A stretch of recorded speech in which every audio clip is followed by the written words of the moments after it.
Hi, welcome to Dave Boy's Kitchen.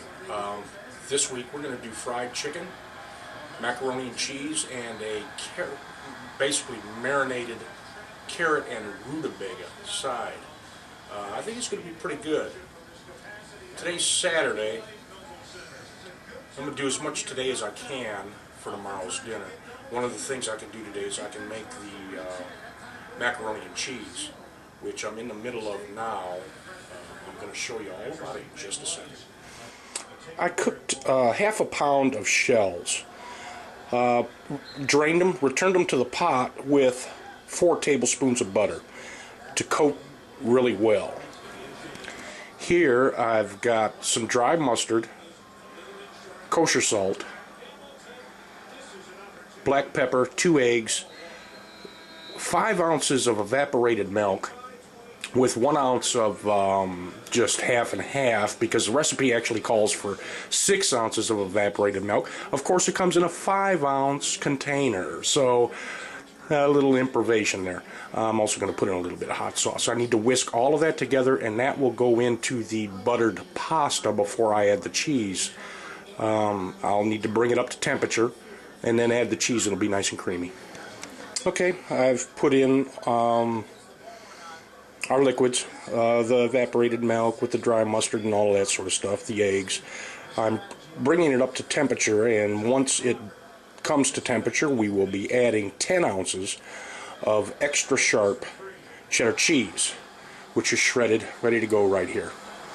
Well, I've got most of the cheese in there, probably 1/3 of it left, and we're going to stir the rest of it in, get it nice and creamy, and bring it up till it's bubbly goodness.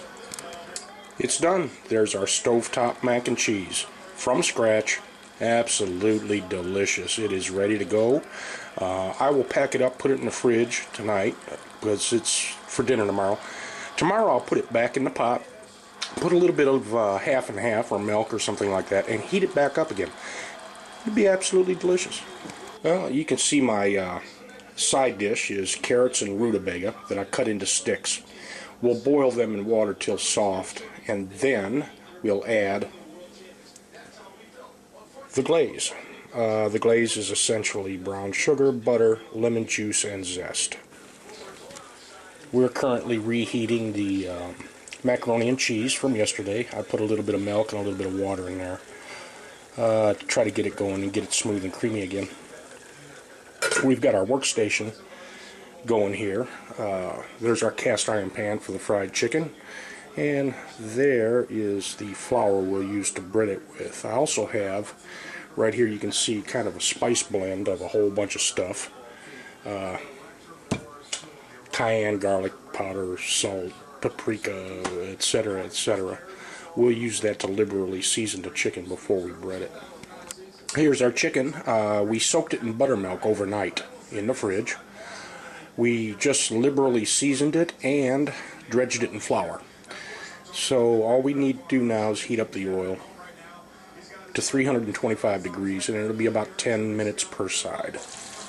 Okay, we achieved 325 degrees. Obviously, when I put the chicken in, that dropped the oil temperature down quite a bit, so I turned the heat up to compensate. It's going to be about 10 minutes aside, and we should have a nice crisp crust.